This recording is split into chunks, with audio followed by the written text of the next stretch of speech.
పరిశుద్ధుడైన దేవ మా ప్రభువైన యేసుక్రీస్తు నామములో ఈ దినాన్ని మా కొరకు సిద్ధపరిచారు. ఇది యెహోవా ఏర్పాటు చేసిన దినము కనుక మీ సన్నిధిలో మేము ఆనందించి సంతోషించినట్లుగా మీ వాక్యం విన్నట్లుగా ఆచరించినట్లుగా మమ్మల్ని అందరినీ సిద్ధపరిచారు. ప్రవీణ కూడా అనుకూలపరిచి సిద్ధపరిచిన విధానం కొరకు వందనాలు. ప్రవీణను యేసు ప్రభు హస్తాలకు అప్పగించున్నాం. మీరే అభిషేకించి ఆత్మసాధనంగా వాడుకోండి. తన నోట్లో మీ మాటలు ఉంచండి. మాకు హెచ్చరిక కలగటానికి, ఆదరణ కలగటానికి, క్షేమాభివృద్ధి కలగటానికి మీరే ప్రభా ఈ యొక్క వాక్య పరిచర్యను ఆశీర్వాదకరంగా చేయమని, ఇంతవరకు మీ సన్నిధిని అనుభవించే కృప దయచేయమని, ఈ కూడిక ద్వారా నేర్పించిన సత్యాలను బట్టి స్తోత్రాలు. ఇదేనో నేర్చుకోవాల్సిన నేర్చుకోవటానికి, ఆ ప్రకారం జీవించడానికి మమ్మల్ని సిద్ధపరచమని మహిమ ఘనత ప్రభావం ఆరోపిస్తూ అంధకార శక్తులు మరొకసారి గతిస్తూ బంధిస్తూ ప్రవీణను మీ హస్తగతం చేస్తూ ట్రాన్స్లేషన్ లో కూడా మాదిరిని వాడుకుని మేము పనమని ప్రభువైన యేసుక్రీస్తు నామములో ప్రార్థిస్తున్నాము తండ్రి. ఆమేన్. అందరికీ ప్రైజ్ లార్డ్. అందరికీ వందనాలు. Greetings to you all in the name of Lord Jesus Christ.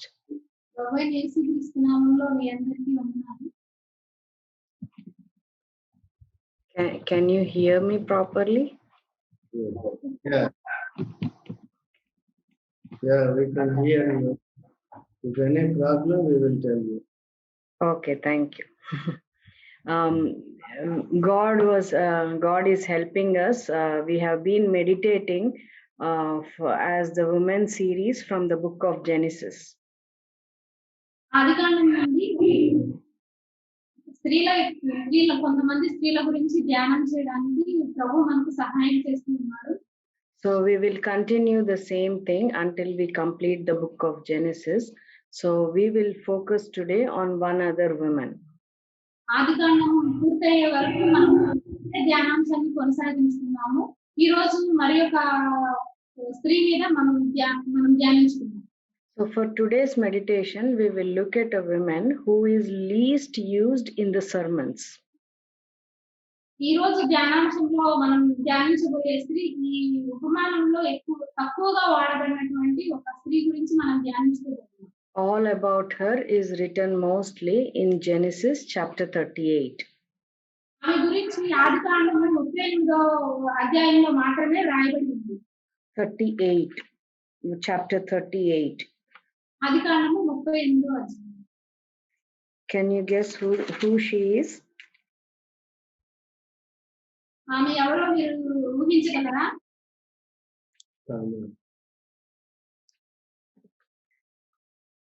She is none other than Tamar.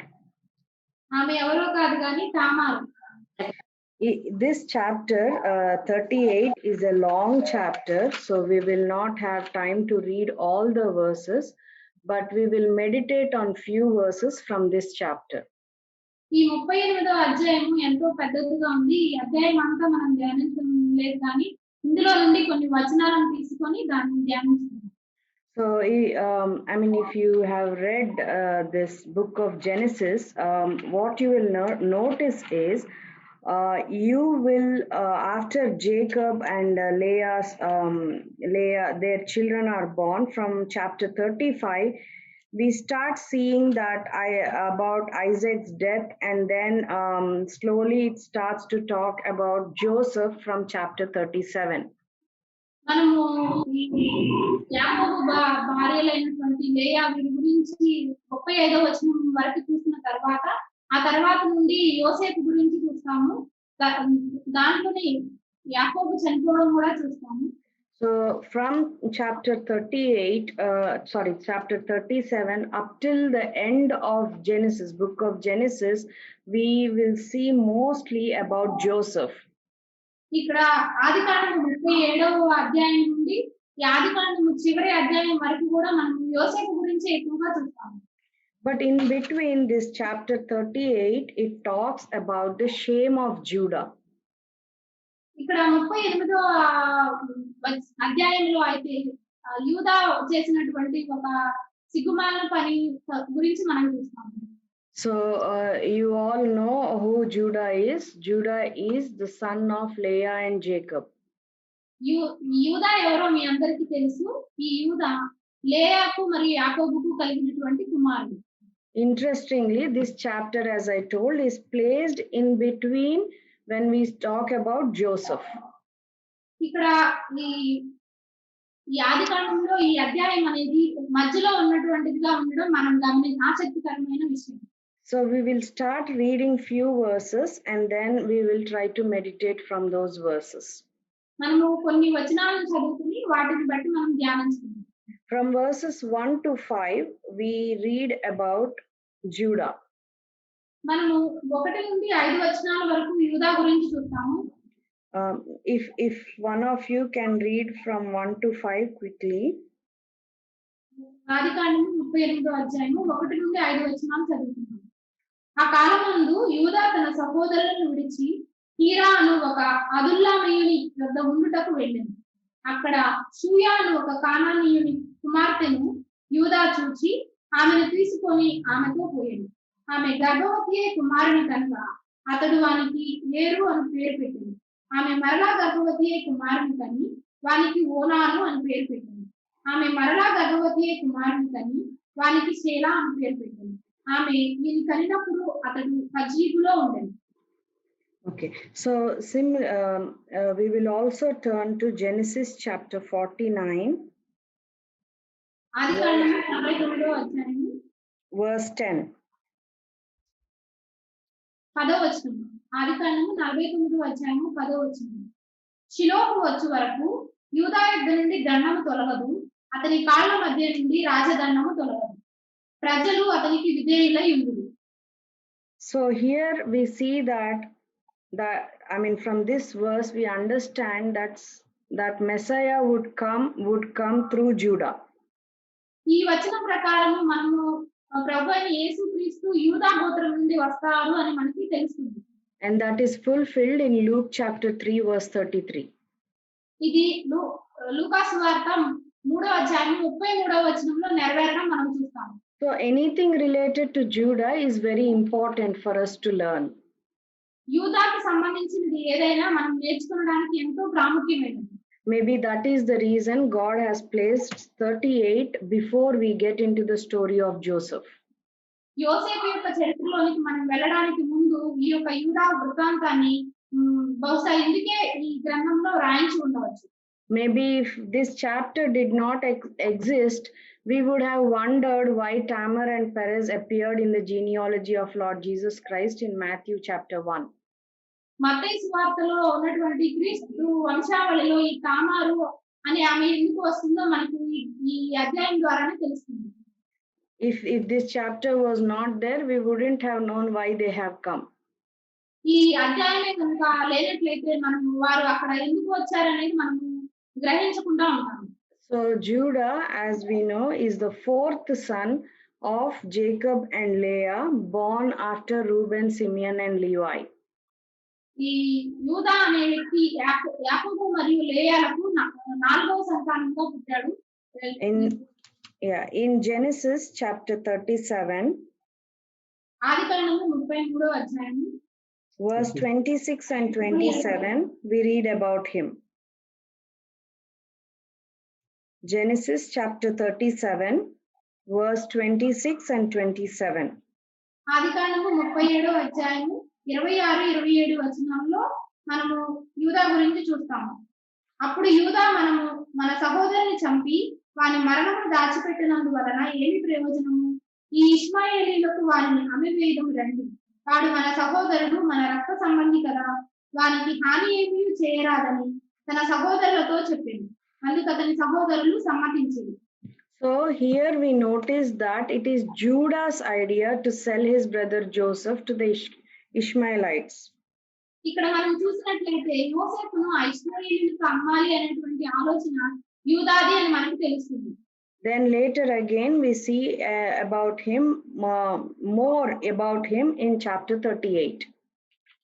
ఇంకా యూదా గురించి ఎక్కువగా ఆదికాండం 38వ అధ్యాయంలో చూస్తాము.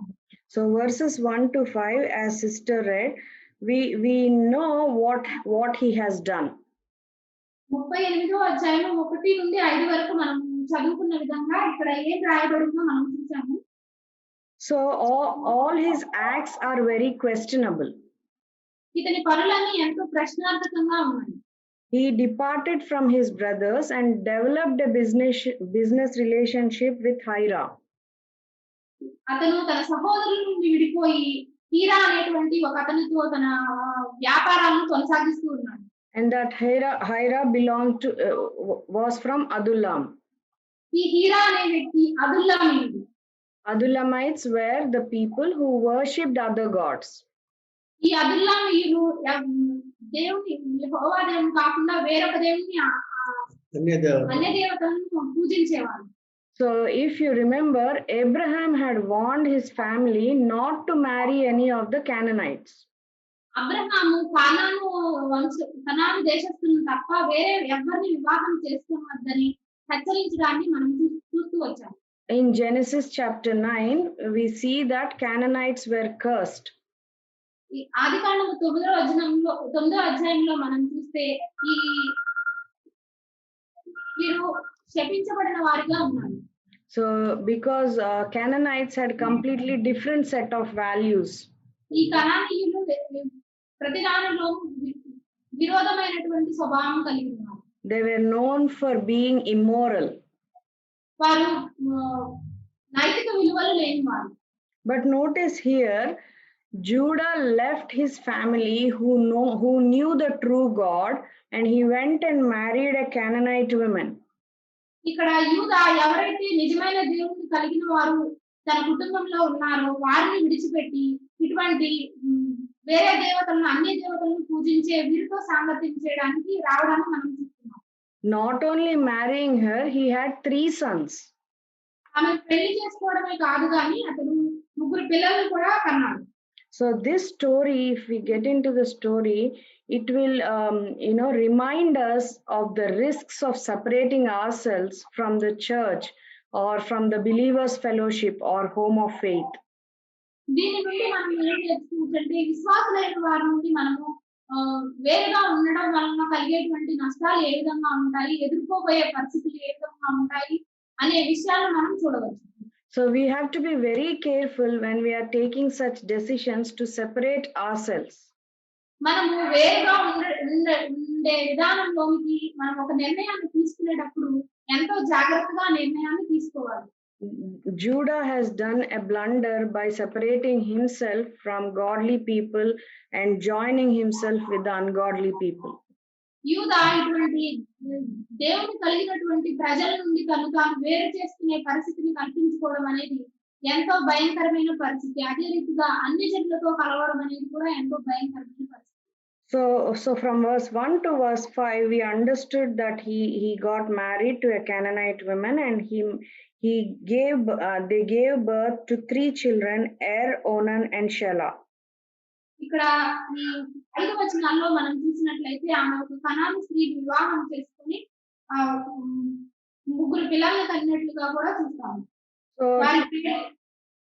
So from verse 6 to 11, that is where we notice the woman by name Tamar. ఇక్కడ మనం 6వ వచనం నుండి చూసినట్లయితే ఈ వచనాలలో మనం తామారు అనే వ్యక్తిని మనం చూస్తాం. This is the interesting place where we learn more about her. ఈ ప్రదేశంలో మనం తామారు గురించి ఎన్నో ఆసక్తికరమైన విషయాలు నేర్చుకోవచ్చు. So we see in verse 6 that Judah took a wife for Er, his firstborn, whose name was Tamar. 6వ వచనం మనం చూసినట్లయితే యూదా తన జ్యేష్ఠ కుమారుడైన ఏరునకు తామారు అనే దానిని పెళ్లి చేశాడు. So in verse 7 we see Er, Judah's firstborn, was wicked in the sight of the Lord, and the Lord slew him. ఇక్కడ 7వ వచనంలో మనం చూసినట్లయితే యూదా జ్యేష్ఠ కుమారుడైన ఏరు యెహోవా దృష్టికి చెడ్డవాడు కనుక యెహోవా అతన్ని చంపాడు. So he was evil in the sight of the Lord. ఈ జ్యేష్ఠ కుమారుడు యెహోవా దృష్టిలో చెడ్డవాడిగా ఉన్నాడు. His nature was evil. అతని స్వభావం అనేది ఎంతో చెడుగా ఉంది. We all know about King David. మనము రాజైన దావీదు గురించి మనకందరికీ తెలిసిందే. We know he has committed a sin as well. అతను కూడా ఒక పాపాన్ని చేశాడు, దేవునికి విరోధంగా ఒక పాపాన్ని చేశాడు అని మనకు తెలుసు. But compare these two situations. The Lord slew him because he was wicked in the sight of the Lord. ఇక్కడ ఈ రెండు పరిస్థితులను మనం చూసినట్లయితే ఇక్కడ యెహోవా అతన్ని చంపాడు, ఎందుకంటే యెహోవా దృష్టిలో అతడు చెడ్డవాడిగా ఉన్నాడు కనుక. Whereas in King David's case, God did not kill King David. కానీ అదే రాజైన దావీదు విషయంలో మనం చూసినట్లయితే రాజైన దావీదును దేవుడు చంపలేదు, ఎందుకంటే అతడు though he committed sin, God took him through painful consequences, but God did not kill him because he confessed, he repented before God. రాజైన దావీదు కూడా ఒక పాపం అనేది దేవుని ఎదుట చేసినప్పటికీ ఒక కష్టం కలిగించే పరిస్థితిలో ఉన్న దేవుడు అతన్ని తీసుకుని వెళ్ళాడు, కానీ అతన్ని శిక్షించలేదు, చంపలేదు. ఎందుకంటే దావీదు పశ్చాత్తాపడ్డాడు, తన పాపమును దేవుని ఎదుట ఒప్పుకొని సరిచేసుకున్నాడు. But life of itself is evil. So the Lord took Er's life. కానీ ఏరు యొక్క జీవితం అయితే యెహోవా దృష్టికి ఎంతో చెడుతనంగా ఉంది కనుక యెహోవా అతనిని చంపాడు. So later Tamar was given to their second son Onan. తర్వాత ఇక్కడ తామారు అతని రెండవ కుమారుడికి ఇవ్వబడింది. That was given according to the law of Moses. So that was legal those days. ఇది ఇలా వివాహం చేయడం అనేది ఆ దినాల్లో మోషే ధర్మశాస్త్రం ప్రకారము సమ్మతంగా ఉంటుంది.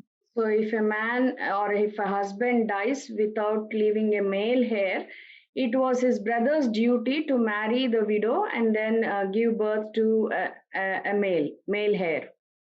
ఒక మగ పిల్లవాడు అనే పుట్టకుండా వివాహం అయిన తరువాత భర్త చనిపోతే తన మరిదికి ఇచ్చి వివాహం చేయడం అనేది ధర్మశాస్త్రంలో రాయబడినటువంటి విధానం. That was the law of Moses. ఇది మోషే ధర్మశాస్త్రంలో రాయబడింది. So but Onan was not happy about it. కానీ ఓనాను అయితే దాని గురించి సంతోషంగా లేదు. Because of that it was displeasing in the sight of the Lord. He was displeasing in the sight of the Lord. అలా ఉండటాన్ని బట్టి అతను కూడా దేవుని దృష్టిలో దేవునికి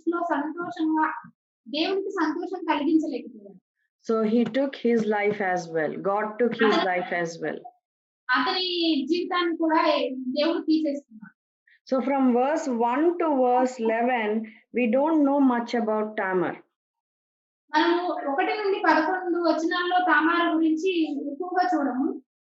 Only thing we know is she got married to Er and he died, and then she got married to Onan and he died. ఇక్కడ మనం ఏం చూస్తామంటే ఆమె ఏరును వివాహం చేసుకుంది, అతను చనిపోయాడు. తర్వాత ఓనాను పెళ్లి చేసుకుంది, అతను కూడా చనిపోయాడు. So just imagine her situation. What was she going through at that time?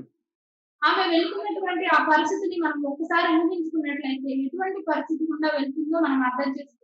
What condition she must have been by losing 2 husbands and remaining childless. ఇద్దరు భర్తలను పోగొట్టుకున్న తర్వాత పిల్లలు లేనిగా ఉన్న విధానం బట్టి ఆమె ఎటువంటి పరిస్థితుల్లో ఉందో మనం అర్థం చేసుకోవచ్చు. So if you meditate about her, Tamar's name means palm tree. ఈ తామారు అనే పేరు మనం ధ్యానం చేసుకున్నట్లయితే తామారు అనే పేరుకు అర్థం ఈత చెట్టు ఖర్జూరపు చెట్టు. We learned about the importance of palm tree. Many places in the Bible we see the importance of palm trees. ఈ ఖర్జూరపు చెట్టు యొక్క విశిష్టతను గురించి బైబిల్లో అనేక సార్లు రాయబడింది, మనం కూడా చూసాము. And we meditated about palm trees when we were talking about Deborah.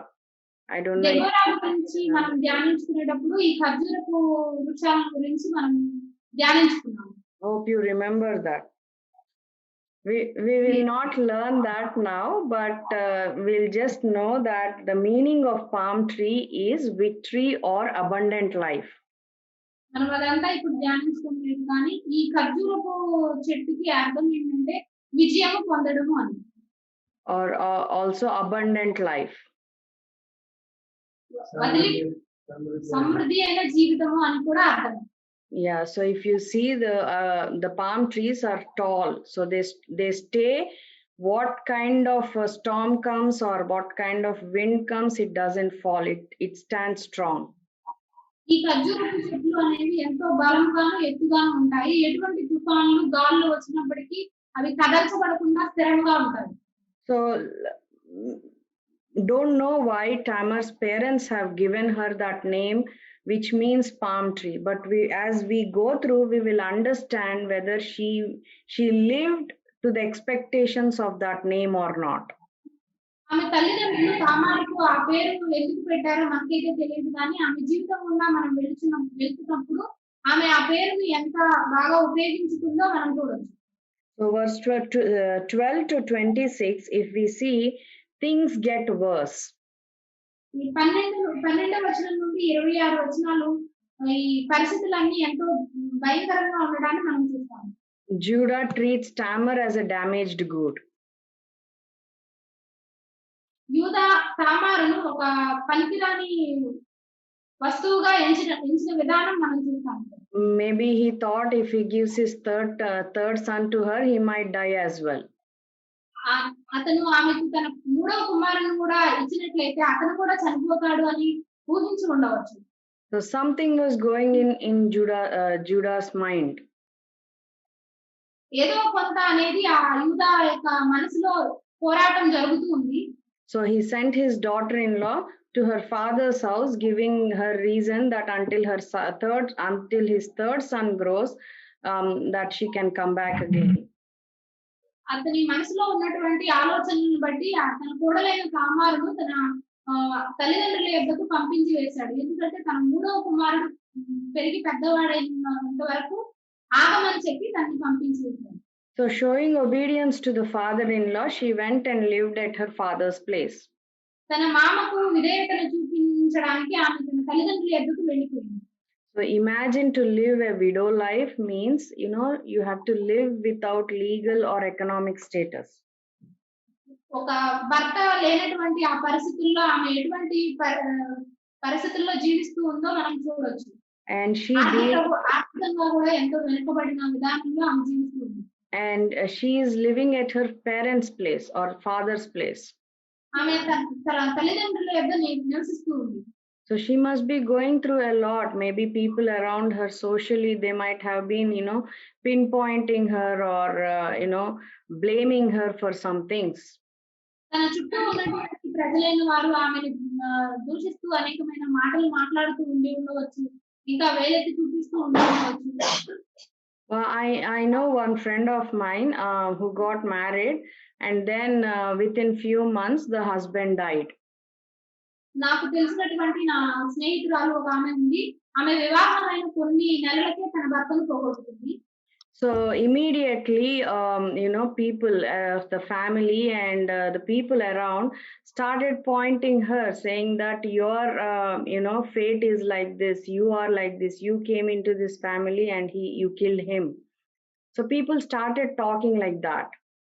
తన చుట్టూ ఉన్నటువంటి మనుషులు, తన కుటుంబంలో ఉన్నటువంటి వారు ఆమె రాక సరిగ్గా లేదని, దానివల్లనే అతను చనిపోయాడని అనేకమైనటువంటి మాటల ద్వారా తనని ఇబ్బంది పెడుతూ ఉన్నారు.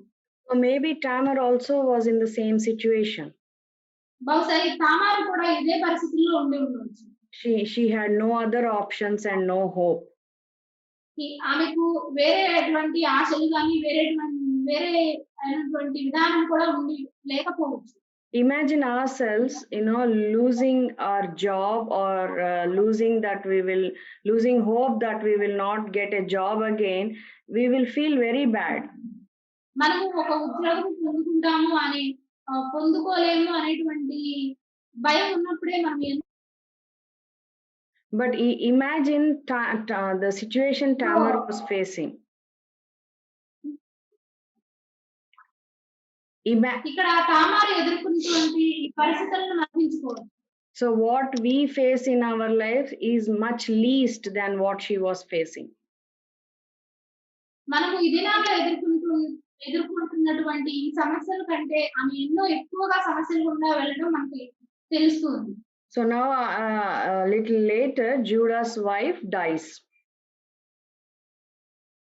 తర్వాత యూదా యొక్క భార్య చనిపోయింది. So Tamar hears the news and decides to take matters into her own hands.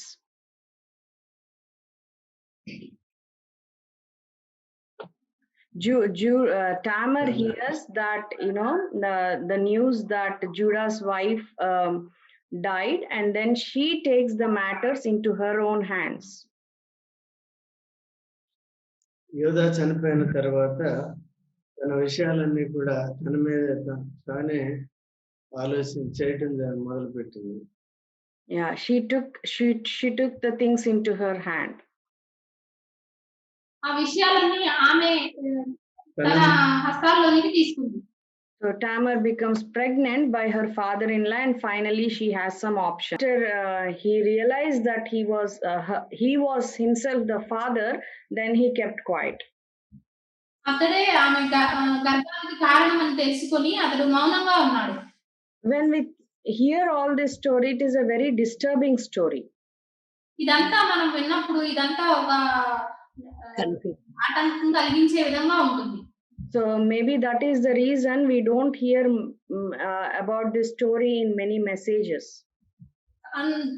కాబట్టి ఈ వర్తమానాన్ని మనము అనేకమైన సందర్భాల్లో వినకుండా ఉంటాము. So initially it is hard to understand what hope there is to find in this story of Tamar. ఈ యొక్క వృత్తాంతంలో మనము దేనిని కనుగొంటాము అనేటువంటి ఒక విధమైనటువంటి ఆశ అనేది ఉంటుంది. But by the end, as her name means, she had the victory and had an abundance in life and a great blessing. ఆమె తన పేరును బట్టి తన పేరులో ఉన్నటువంటి అర్థానికి తగినట్లుగా ఆ జయ జీవితంలో కలిగి ఉండడాన్ని మనం చూస్తాము. He was given double blessings.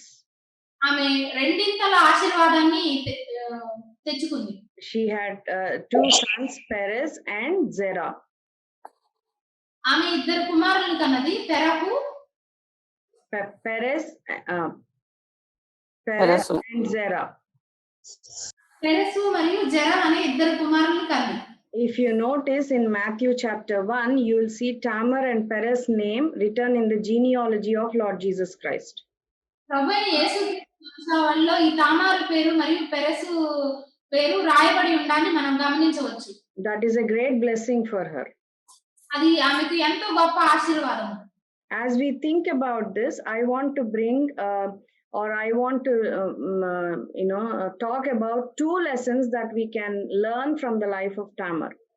ఇదంతా మనము చూసిన తరువాత తామారు జీవితం నుండి మనము రెండు పాఠాలను నేర్చుకోవడానికి ముందుకు వెళ్దాం.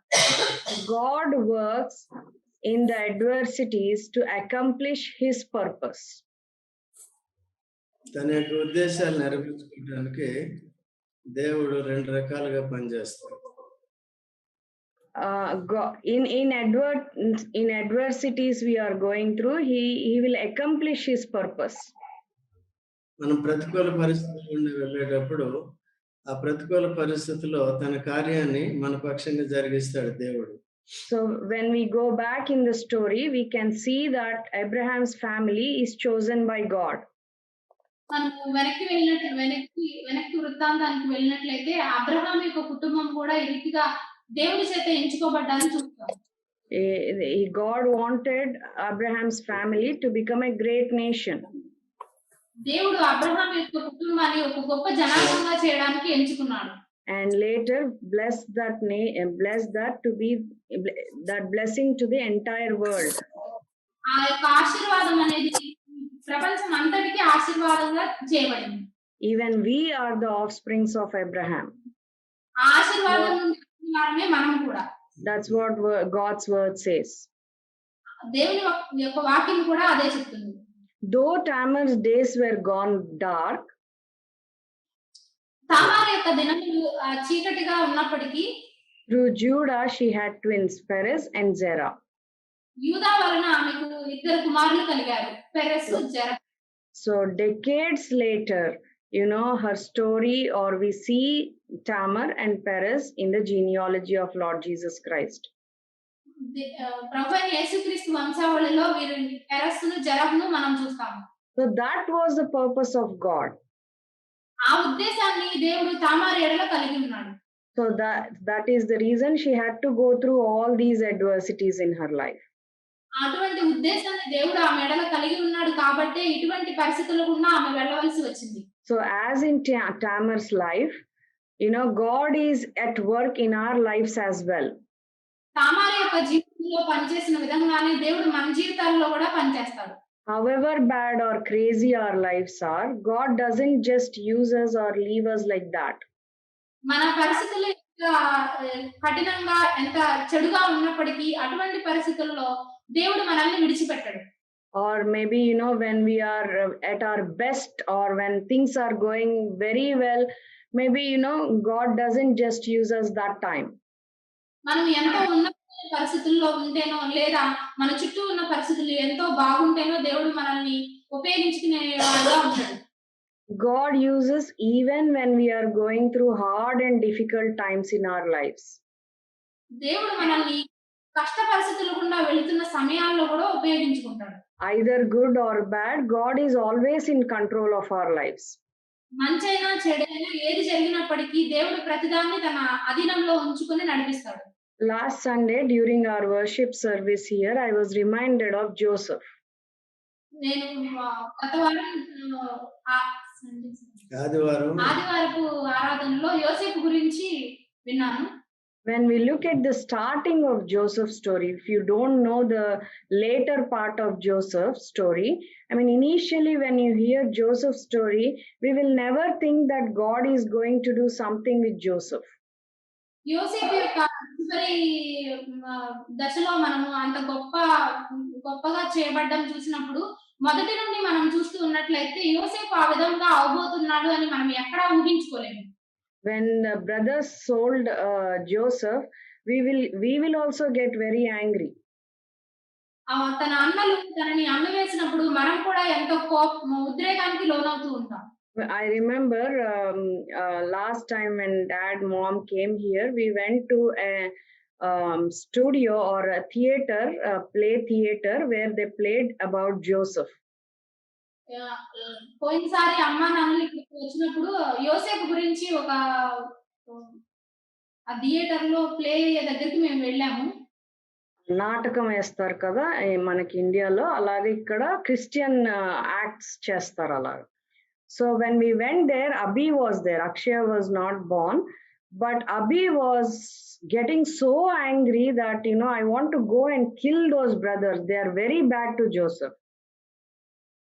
అభి ఆ సమయంలో ఉన్నాడు. అక్షయ లేదు కానీ అభి అయితే ఉన్నాడు. అది చూసినప్పుడు వారిని వెళ్ళి నేను చంపేస్తాను అనే విధంగా కోపానికి లోనయ్యాడు. So that is the initial impact we will have when we hear Joseph's story. యోసేపు యొక్క వృత్తాంతాన్ని మనం విన్నప్పుడు మనం స్వాభావికంగా అటువంటి పరిస్థితికి లోనవుతాం. So God is going to do something with Joseph that we will not understand at all. యోసేపు జీవితంలో దేవుడు ఏదో ప్రణాళిక కలిగి ఉండి ఏదో చేయబోతున్నాడు అనేటువంటి గ్రహింపును మనం కలిగి ఉంటాము. So it clearly illustrates that God sometimes grants adversity to enter our lives so that he might accomplish his purpose. దేవుడు మన జీవితంలో కొన్ని క్లిష్ట పరిస్థితులను అనుమతించడం ద్వారా తన ఉద్దేశాలను నెరవేర్చుకోబోతున్నాడు అన్న విషయాన్ని మనం గ్రహించాలి. At the right time, God reversed Joseph's adversity. సరైన సమయంలో యోసేపు యొక్క విపత్తులన్నిటిలో నుండి దేవుడు తప్పించాడు. We will see that a small verse, Genesis chapter 39. ఆదికాండము verse 21. 21వ వచనం. అయితే యెహోవా యోసేపునకు తోడయుండి అతని యందు కనికరపడి అతని మీద ఆ చెరసాల యొక్క అధిపతికి కటాక్షం కలుగునట్లు చేశాను. The Lord was with Joseph. ఇక్కడ మనం చూస్తున్నట్లయితే యెహోవా యోసేపునకు తోడయుండి. So everything in his story was going according to God's plan. తన జీవితంలో జరిగే ప్రతి ఒక్క పరిస్థితి కూడా దేవుని యొక్క ప్రణాళికకు లోపల ఉండి మాత్రమే జరుగుతూ ఉంది. So God had a purpose for Joseph. యోసేపు ఎడల దేవుడు ఒక ప్రణాళికను కలిగి ఉన్నాడు. So God had the same purpose for Tamar also. తామారు ఎడల కూడా అటువంటి ఒక ఉద్దేశాన్ని దేవుడు కలిగి ఉన్నాడు. So we also, if we are going through any adversity, God has a purpose in our lives. మనం కూడా ఎటువంటి క్లిష్ట పరిస్థితుల్లో ఉన్నప్పుడు దేవుడు మన యందు కూడా ఒక ఉద్దేశాన్ని కలిగి ఉన్నాడు అని మనం గ్రహించాలి. So we should understand when we belong to the Lord, any adversity we experience, it is under Lord's control. మనము దేవుని యొక్క చిత్తంలో ఉన్నప్పుడు మనకి వచ్చే ఎటువంటి పరిస్థితి అయినా ఆయన తన అధీనంలో ఉంచుకుంటాడు అనే విషయాన్ని మనం జ్ఞాపకం ఉంచుకోవాలి. God never stops working in our lives. మన జీవితాల్లో క్రియ జరిగించడం అనేది దేవుడు ఎన్నటికీ ఆపడు. We are continuously under His power and grace. మనము ఆయన యొక్క దయ కింద మరియు ఆయన యొక్క అధికారం కింద ఎల్లప్పుడూ ఉండాలి. He always uses adversity to fulfill His purposes in your and my life. మన పరిస్థితులన్నిటినీ ఆయన చిత్తంతో నింపడానికి ఆయన పరిస్థితులన్నిటినీ ఉపయోగించుకుంటాడు. Sometimes the adversities might take long, as in the life of Tamar. కొన్ని క్లిష్టమైన పరిస్థితులు కొన్నిసార్లు ఎక్కువ కాలం కొనసాగవచ్చు. ఈ తామారు జీవితంలో లాగా. We have to wait patiently and learn to depend upon the Lord, no matter whatever the circumstances. మనము సహనం కలిగి దేవుని మీద ఆధారపడి పరిస్థితులు ఏవైనప్పటికీ మనము దేవుని మీద ఆనుకుని ఎదురు చూడాలి. If there is a delay, then we should understand that God is in the process to accomplish His purpose. అక్కడ ఏదైనా ఆలస్యం జరిగితే దేవుడి యొక్క తన ఉద్దేశాన్ని నెరవేర్చే పనిలో ఉన్నాడు అని మనము ఆగి ఆలోచించాలి. So when God's own son was killed on the cross, there has never been a greater injustice, than on that day. దేవుని కుమారుడైన యేసు ప్రభువే సెలవులో సంహరింపబడినప్పుడు లోకంలో అంతకంటే కూడా అన్యాయం మరొకటి లేదు. But God used that injustice to bring salvation to our lives. అటువంటి అన్యాయాన్ని దేవుడు మన రక్షణకు కార్యంగా ఉపయోగించాడు. So Lord Jesus Christ's death led to our deliverance. ప్రభువైన యేసుక్రీస్తు యొక్క మరణం అనేది మనల్ని బ్రతికించడానికి జరిగిన వినియోగించాడు. His death became our greatest hope. ఆయన యొక్క మరణం అనేది మన యొక్క గొప్ప నిరీక్షణగా ఉంది. So we should understand God works in the worst circumstances to accomplish His purposes. ఎటువంటి దీనమైన పరిస్థితుల్లో అయినప్పటికీ దేవుడు తన ఉద్దేశాలను నెరవేర్చుకుంటాడు అనే విషయాన్ని మనం జ్ఞాపకం చేసుకోవాలి. Secondly, we will learn that God works in the adversities to transform our character. రెండవదిగా మనము నేర్చుకోవాల్సిన పాఠం ఏంటంటే ఇటువంటి క్లిష్ట పరిస్థితుల్లో దేవుడు మనల్ని మార్చడానికి ఈ పరిస్థితులను ఉపయోగించుకుంటాడు అని. God was accomplishing something in history through the story of Tamar. ఈ యొక్క తామారు యొక్క జీవితంలో నుండి చరిత్రలో దేవుడు ఏదో మార్చబోతున్నాడు అని మనం గ్రహించాలి. But when we see the other side, when we think from the other side, we will think Tamar is an evil woman who manipulated Judah. When we think from the other side, from the negative side, if we see, we think that Tamar is an evil woman who manipulated or who took the situation in a wrong way or used the situation in a wrong way. ఈ విధంగా కాకుండా తామార్ని మరొక కోణంలో చూసినట్లయితే తన మామయ్య అయినటువంటి యూదాను ఈమె ఒక ఉద్దేశపూర్వకంగా మోసం చేసిన వ్యక్తిగా, ఒక దుష్టమైన వ్యక్తిగా మనం చూడవచ్చు. So if we are thinking that way, then we are missing the point. ఈ విధంగా మనం ఆలోచిస్తే ఇక్కడ రాయబడిన ఉద్దేశాన్ని మనం కోల్పోతాం. So Tamar becomes a remarkable woman who starts out as a victim and ends up to be praised. ఈ తామారు అనే వ్యక్తి ఒక She starts as a victim. ఆమె బాధను పొందింది. And then she ends up being praised. చివరికి ఆమె స్తుతి కొనియాడబడింది. Verse 26, chapter 38. 26వ అధ్యాయం 38 chapter, verse 26. See what Judah is saying here about her. 38:26. ఆదికాండము 38వ అధ్యాయము 6వ వచనం. 26వ వచనం. యూదా వాటిని గుర్తుపట్టి, నేను నా కుమారుడైన షేలాను ఆమెకి ఇయ్యలేదు కనుక ఆమె నాకంటే నీతిమంతురాలని చెప్పి మరి ఎప్పుడునూ ఆమెను కూడలేదు. He had been more righteous than I. ఆ యూదా ఈ సాక్ష్యం ఇస్తున్నాడు, ఆమె నాకంటే నీతిమంతురాలు అని. Why did he say that? అతను ఎందుకు అలా చెప్పాడు? Because she acted properly as it was within her rights. ఆమె దృష్టిలో న్యాయమైనదేదో ఆమె చేసింది. Ruth chapter 4. రూతు గ్రంథము 4వ అధ్యాయము. Ruth chapter 4 verse 12. రూతు గ్రంథము 4వ అధ్యాయము 12వ వచనము. ఎఫ్రాతాలో నీవు క్షేమాభివృద్ధి కలిగిన వాడవై బెత్లెహేములో నీవు ఖ్యాతి నొందుదువుగాక. యెహోవా ఈ యవ్వనురాలి ఎడల నీకు దయచేసి సంతానమును నీ కుటుంబమును తామారు యూదాకు కనిన పెరెసు కుటుంబం వలె నుండునుగాక అని. So they are using Tamar and Pharez names as blessings. ఇక్కడ తామారు మరియు పెరెసు యొక్క పేర్లను ఒక ఆశీర్వాదములకు కారణంగా వీళ్ళు తీసుకుంటున్నారు. People blessed Boaz and Ruth, saying, "May your house be like the house of Tamar and Pharez." ఇక్కడ బోయజును రూతును వీరు నీ కుటుంబము తామారు మరియు పెరెసు కుటుంబం వల్లే ఆశీర్వదించబడుతుంది అని ఆశీర్వదిస్తున్నారు. We don't have time now, but if you see in First Chronicles, there will be genealogies, and in Matthew genealogies also, you will know Tamar's name. మనకు సమయం లేదు కానీ మొదటి దినవృత్తాంతాల గ్రంథంలోను మరియు మత్తయి సువార్తలో కూడా ఈ వంశావళిని మనం చూస్తాము. అందులో మనం తామారు పేరుని చూడవచ్చు. So in those genealogies, women are mentioned very rarely. యేసుక్రీస్తు వంశావళిలో ఈ స్త్రీల యొక్క పేర్లు అనేవి ఎంతో అరుదుగా కనిపించేవిగా ఉన్నాయి. God uses women by his grace and accomplishes his purposes through them. దేవుడు ఈ స్త్రీలను తన ఉద్దేశానికి అనుకూలంగా ఉపయోగించుకొని వారి పేర్లను ఇందులో వ్రాయించాడు. So God used Tamar to transform Judah. తామారును దేవుడు ఉపయోగించుకోవడం ద్వారా యూదా యొక్క పరిస్థితిని మార్చాడు. So you may ask how you can say that.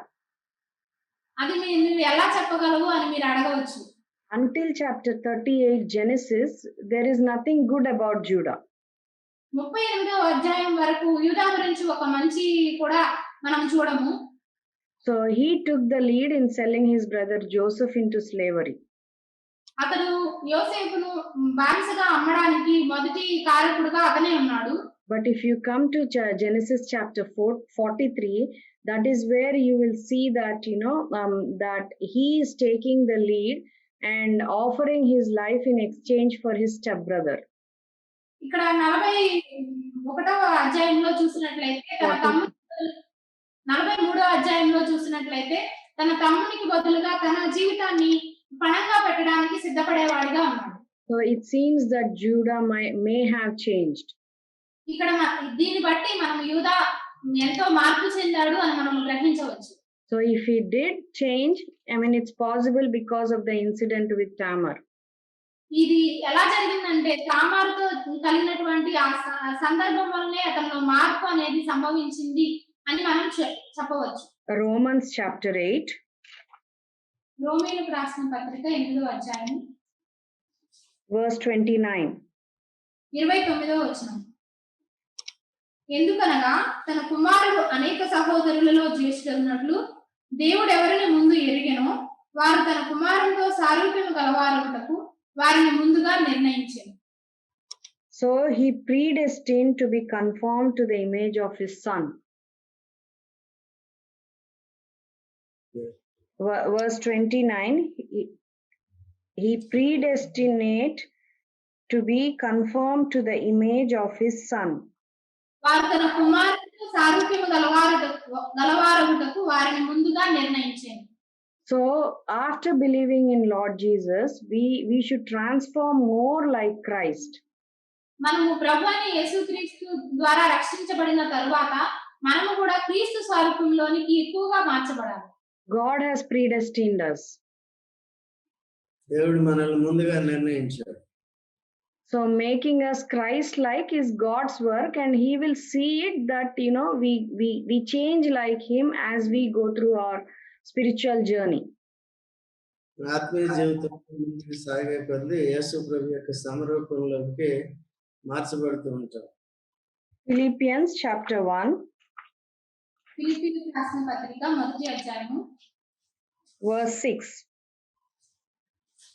6వ వచనం. 6వ వచనం.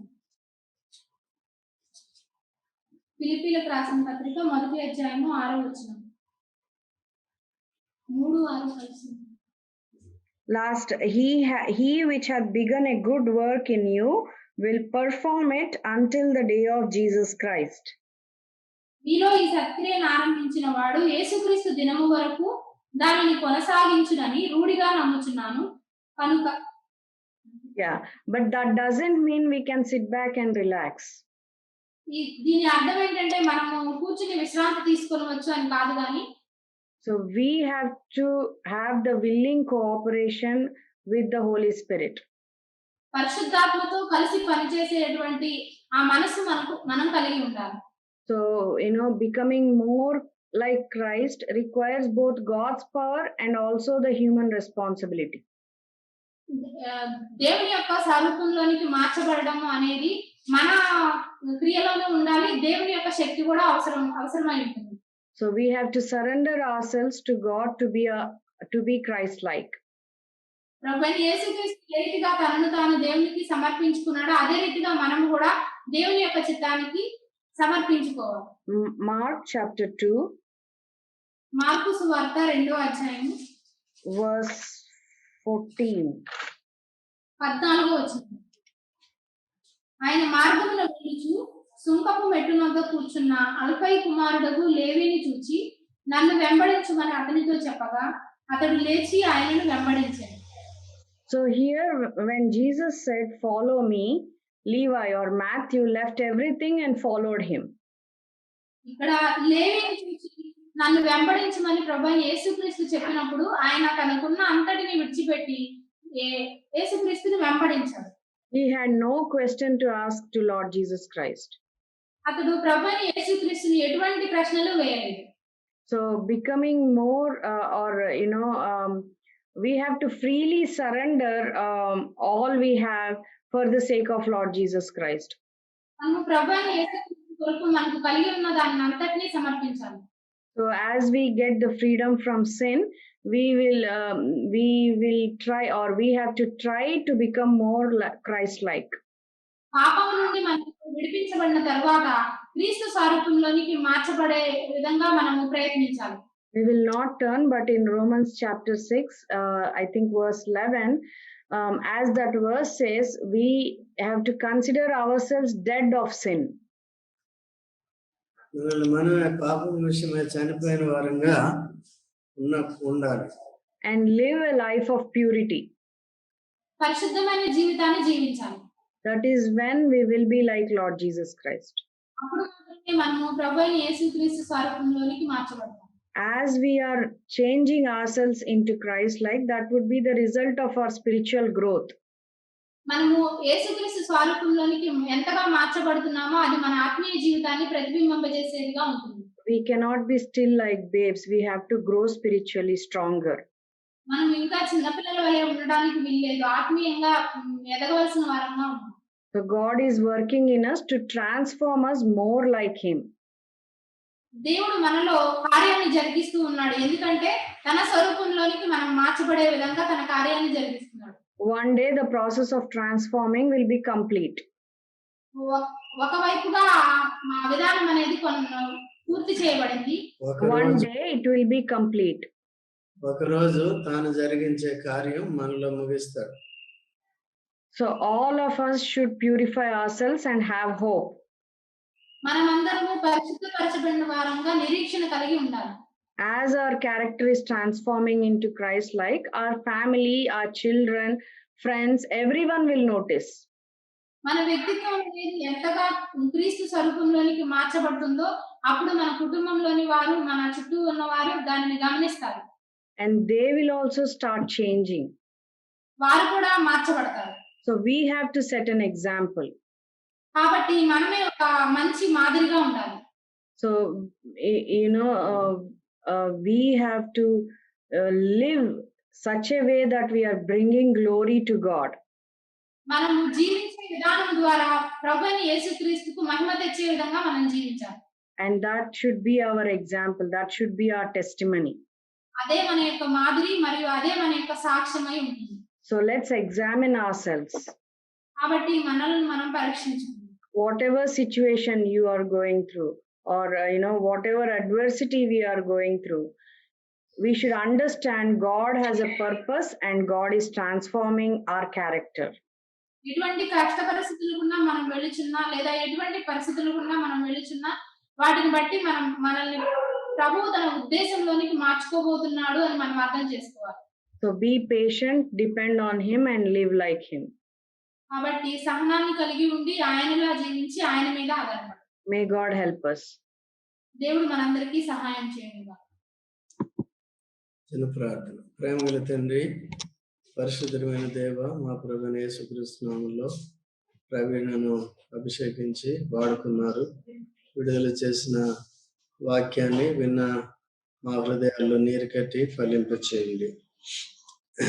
యోధా తామార్ యొక్క జీవితాల్ని, వారి వంశావళిని, వారిలో తీసుకొచ్చిన మార్పును, అనుకూల పరిస్థితుల ప్రతికూల పరిస్థితుల ద్వారా వారిని మార్చిన విధానం కొరకు వందనాలు. మాకు మాదిరికరంగా ఉంచినందుకు వందనాలు చెల్లిస్తున్నాం. అలాగని మేము కూడా మార్పు పొంది యేసు ప్రభు యొక్క సమరూపంలోకి మార్చబడటానికి దినదినము ఆత్మీయంగా నూతన పరచబడుతూ ఎదగటానికి సాయం చేయండి. మీరు ఆరంభించిన సత్క్రియ దాన్ని సంపూర్ణం చేసేవారుగా ఉన్నారు కనుక పరిశుద్ధాత్మ మమ్మల్ని మేము అప్పగించుకొని ఆత్మ ద్వారా మేము మార్చబడటానికి కృప దయచేయండి. ఆ లోపాలన్నీ సరిచేయండి. రక్షణ ఆనందంతో, రక్షణ నిరీక్షణతో మమ్మల్ని మేము పవిత్రపరచుకునే వారుగా ఉండటానికి కృపనివ్వండి. దేవుని భయము చేత మా ప్రవర్తన ఎప్పటికప్పుడు సరి చేసుకుంటూ పరిశుద్ధతను సంపూర్ణం చేసుకోవటానికి కృప దయచేయండి. ప్రవీణ ఆరోగ్యం కాపాడము, వచ్చిన వారందరినీ దీవించము, గడిపే సమయాన్ని హస్తగతం చేస్తూ ప్రభువైన యేసుక్రీస్తు నామములో ప్రార్థిస్తున్నాము తండ్రి. ఆమేన్.